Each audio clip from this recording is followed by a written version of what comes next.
Additionally, if you are not already a member of the free Discord, which has over 6,000 members and more, you should consider joining it. They are missing out on something.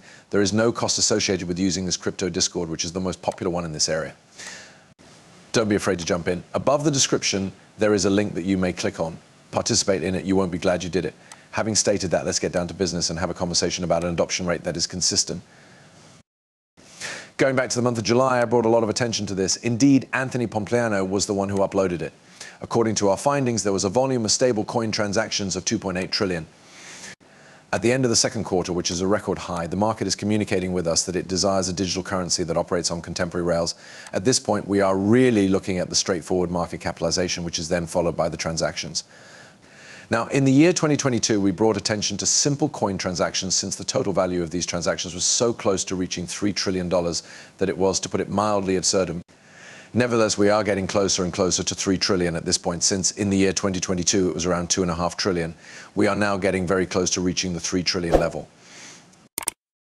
And things are beginning to heat up in a significant way with regard to stablecoin transactions. This is due to the fact that the number of stablecoin transactions is almost at $5.5 trillion in 2024 alone.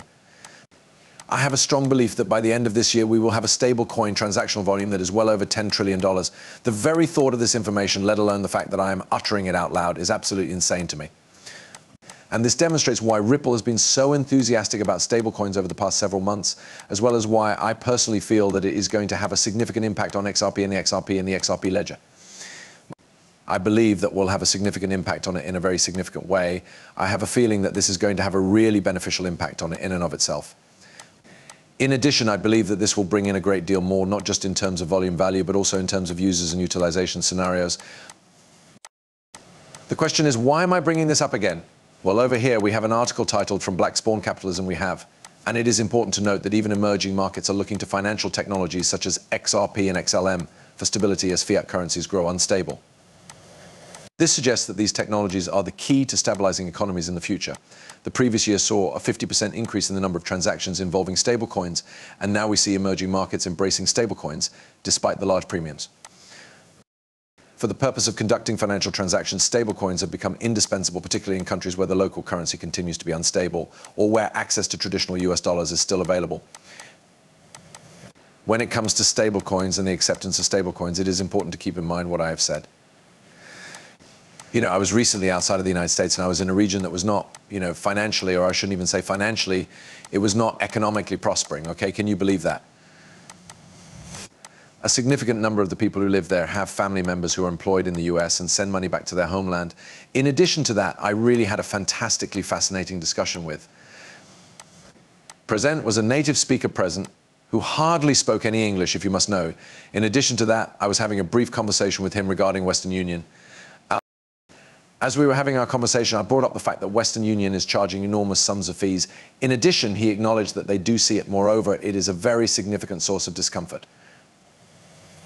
The sending and receiving money is made more simpler by the use of stable coinage. One of the most important things to concentrate on is this. It should come as no surprise that sending and receiving money using XRP results in a very low cost. However, stable coins themselves are quite liquid. Despite the fact that it is relatively inexpensive, their liquid state is quite high. You are able to exchange them. Additionally, you have the option of converting them into fiat cash, transferring the money directly to your bank account, or any other suitable alternative. Because of this, stable currencies have become a very large focus of mine because they are actually sort of eliminating those inefficiencies that are around our present financial system. For example, sending and receiving money across borders is so darn costly. Yes, XRP and XLM are still working to find a solution to that problem. To put it simply, I believe that stable currencies on these ledgers, like as the XRP ledger, are a game changer for that use case as well. Despite the fact that it does serve that use case, a large number of people are also looking at stable points. This is due to the fact that not only are fiat currencies themselves failing or becoming unstable, but also stable points are becoming increasingly popular. Additionally, the use of fiat currency across international borders is a factor. Everything about it is absurd. Nevertheless, in addition to this, we also have using Ripple USD, you may conduct transactions with complete assurance on the Ripple website. Instant payments and simple conversions from fiat currency to stablecoin are available on and off ramps all around the world. With a stable purpose made for payments with a stablecoin, you may hold, purchase and exchange USD on the chain. Sorry, I should say it was the purpose established for payments. The Ripple USD, also known as RLUSD, is currently being developed with the intention of ensuring that it is released on the Ethereum blockchain and the XRP ledger with a value of $1 USD.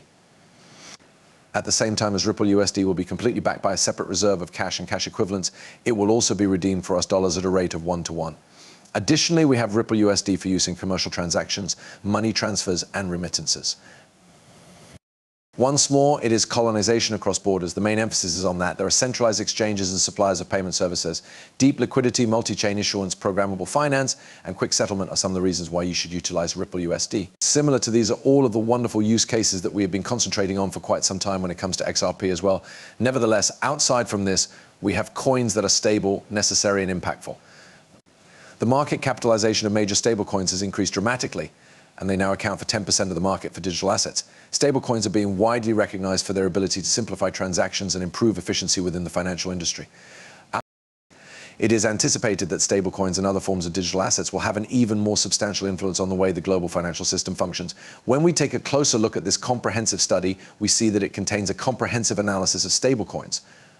They came into being in the realm of decentralized finance as a trustworthy medium of exchange, despite the inherent volatility of the industry. A wider acceptance of digital assets in the global financial landscape is being heralded by the fact that the utility is now moving beyond the realm of DeFi and finding uses in humanitarian relief and other places. At this point, they do make reference to the total worth that is associated with stable currencies. Fiat-backed stablecoins, in particular USDT and USDC, continue to rule supreme in the stablecoin sector, accounting for around $100 billion or more of the aforementioned 10% of the market. They also represent 10% of the digital assets market.